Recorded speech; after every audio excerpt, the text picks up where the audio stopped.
Propina no GDF. Novas gravações mostram que vice-governador sabia também de corrupção em órgão ambiental. Não tem trem, mas tem segurança. Metrô passa por simulação de ataque terrorista e passa em teste para a Olimpíada. Recomeço. Mulheres vítimas de violência têm chance de recomeçar por meio do trabalho. Os fatos da política, do DF e do entorno que você confere a partir de agora no Band Cidade, primeira edição.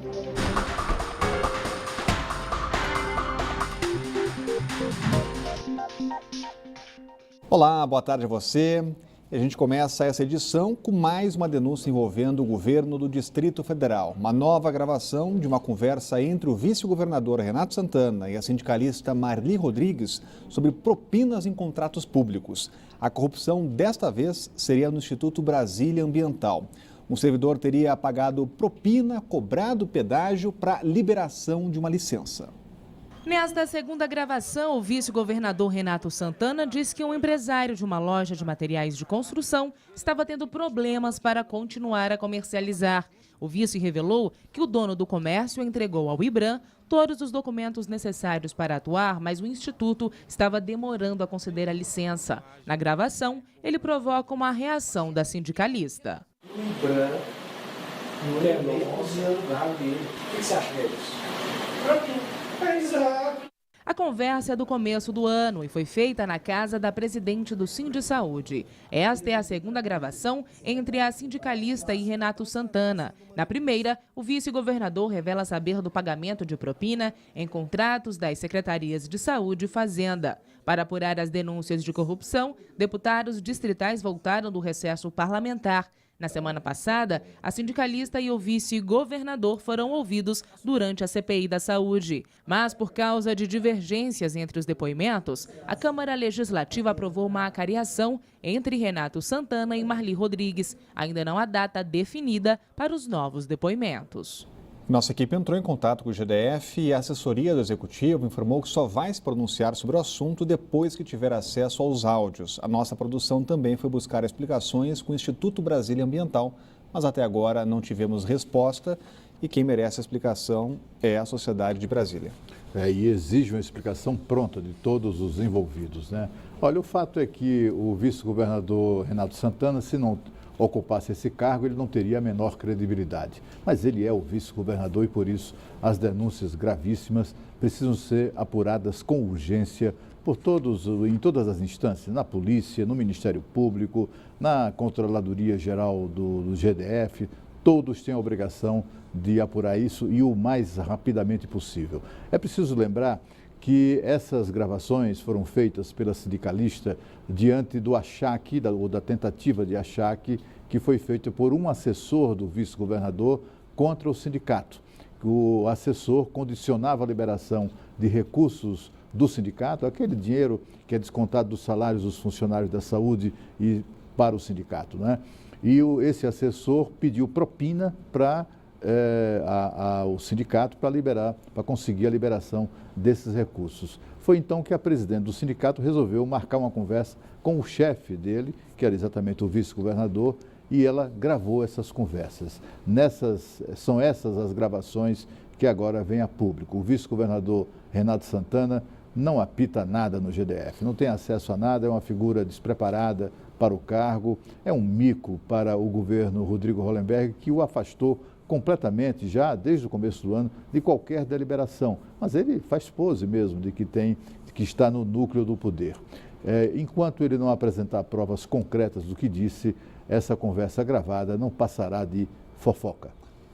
45 dias, esse é o tempo de greve dos metroviários. Há 7 dias da Olimpíada, o governo decidiu entrar na justiça para garantir o atendimento à população e aos turistas durante o evento. Enquanto o impasse não é resolvido, a segurança, pelo menos, está garantida. Uma simulação de terrorismo testou o sistema do metrô ontem à noite. Foram 3 horas de treinamento. A estação central do metrô, na rodoviária do Plano Piloto, foi tomada por terroristas e reféns.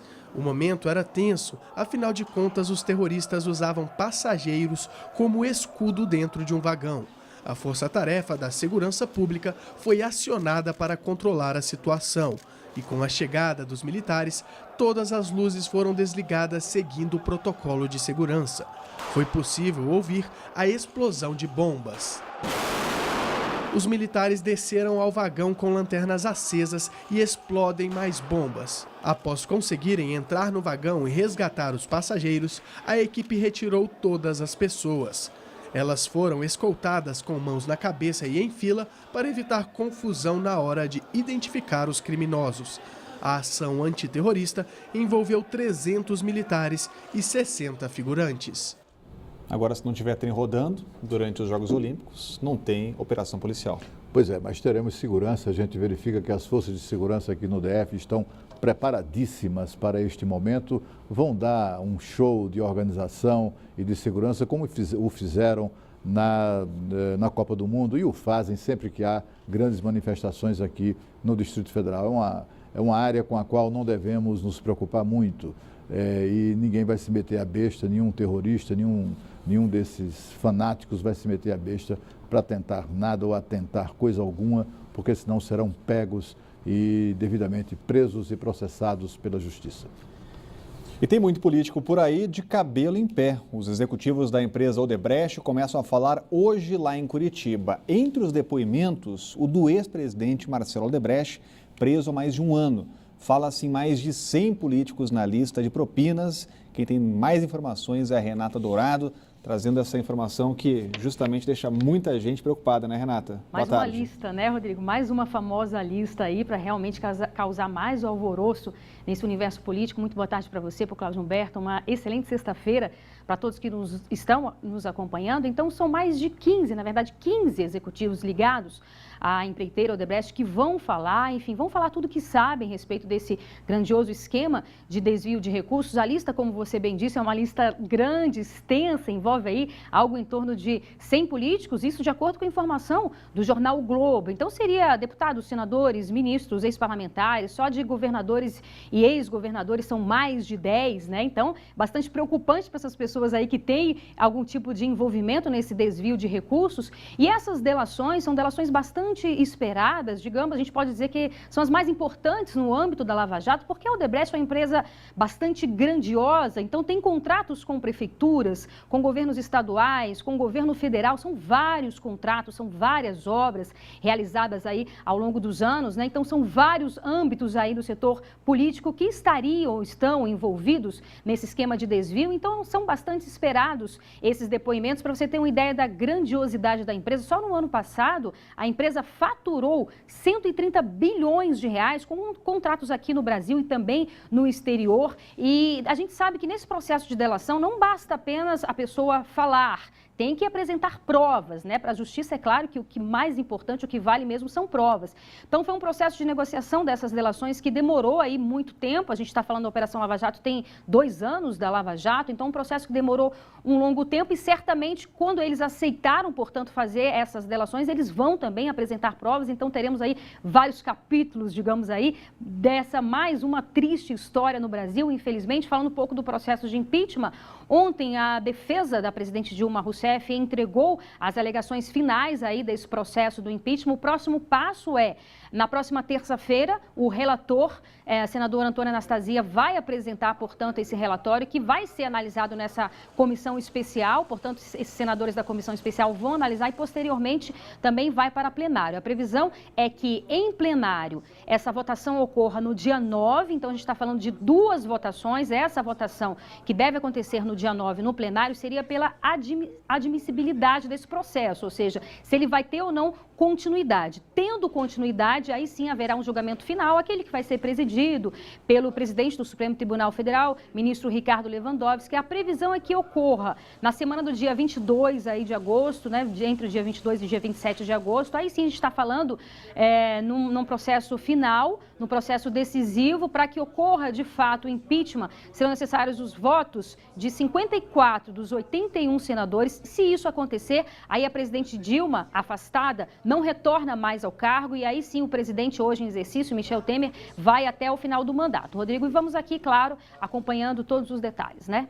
Obrigado, Renata. Com o passo a passo do processo de impeachment, agora dá calafrios em políticos aqui em Brasília, depoimentos do Odebrecht. O depoimento de hoje. Ontem foi a vez da Andrade Gutierrez, o ex-presidente da holding da Andrade Gutierrez, confirmou a história de que desde 2008 o Partido dos Trabalhadores achacava a empresa exigindo 1% de todos os contratos que tinha, contratos milionários, até bilionários. A Andrade Gutierrez era obrigada a entregar 1% do valor dos contratos até no exterior, quando as obras eram financiadas pelo BNDES. O ex-presidente da Andrade Gutierrez contou também ao juiz Sérgio Moro que não apenas o PT, como institucionalmente exigia essa propina, como também o mais íntimo assessor da presidente Dilma Rousseff, da presidente afastada, um assessor chamado Gilles Azevedo, ninguém tem mais intimidade com Dilma do que Gilles Azevedo, também andou cobrando, fazendo muita pressão para receber dinheiro e recebeu grana, segundo o presidente da Andrade Gutierrez. O presidente da Odebrecht, se falar tudo o que sabe, vai falar o suficiente para meter na cadeia toda a cúpula do Partido dos Trabalhadores, que ainda está solta. Esse foi o principal parceiro de negócios e de maracutaias do Partido dos Trabalhadores nos governos Lula e Dilma. Portanto, esses depoimentos de Marcelo Odebrecht e demais executivos da empreiteira nesta sexta-feira têm sido aguardados com grande expectativa. Eu acho que a expectativa é até de um número maior de políticos do que estes 100 políticos de que se fala. Afinal de contas, meses atrás, quando foi divulgada uma lista que é apreendida pela Polícia Federal na sede da Odebrecht, uma lista de políticos associadas a apelidos até bizarros, né? O ex-ministro da Casa Civil da Dilma, por exemplo, um dos listados como recebedores de dinheiro da empreiteira, era chamado de passivo. Um outro era chamado de bruto, o outro era chamado... Cada um tinha um apelido meio curioso e essa lista eram mais de 300 nomes. Quer dizer, eu acho que 100 nomes apenas, a não ser que sejam 100 novos nomes, a gente vai ter muito o que falar a partir de hoje à tarde. O abono salarial já está disponível para saque. O recurso ficará à disposição do trabalhador até 30 de junho de 2017. E quem nasceu de julho a dezembro recebe benefício ainda este ano. Os nascidos entre janeiro e junho recebem no primeiro trimestre do ano que vem. A estimativa é que de quase 15 bilhões de reais para mais de 22 milhões de trabalhadores. E o saque pode ser feito nas agências da Caixa Econômica e do Banco do Brasil. Pode receber o abono quem está inscrito no PIS/PASEP há pelo menos 5 anos e que tem a remuneração de até 2 salários mínimos. E a seguir, mulheres vítimas de violência têm chance de recomeçar por meio do trabalho. É o que você confere no próximo bloco do Band Cidade.